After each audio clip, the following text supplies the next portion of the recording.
आज बृहस्पतिवार को अलीपुरद्वार जिला पुलिस की अगुवाई में फालाकाटा प्रखंड के आसपास के चाय बागानों में जागरूकता शिविर का आयोजन किया गया था।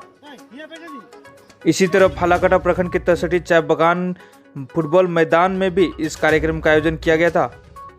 यह शिविर चाय बागान क्षेत्र के लोगों के बीच मानव तस्करी, बाल विवाह की रोकथाम और नशीली दवाओं के उन्मूलन सहित विभिन्न मुद्दों को लेकर किया गया था। इस दिन कार्यक्रम में उपस्थित है जयगांव अतिरिक्त पुलिस अधीक्षक कुंतल बंदोपाध्याय, फालाकाटा थाना के आईसी सनातन सिंह, दलगांव ग्राम पंचायत प्रधान आनंद खड़िया। फालाकाटा से रंजीत रॉय का रिपोर्ट, डूअर्स तक।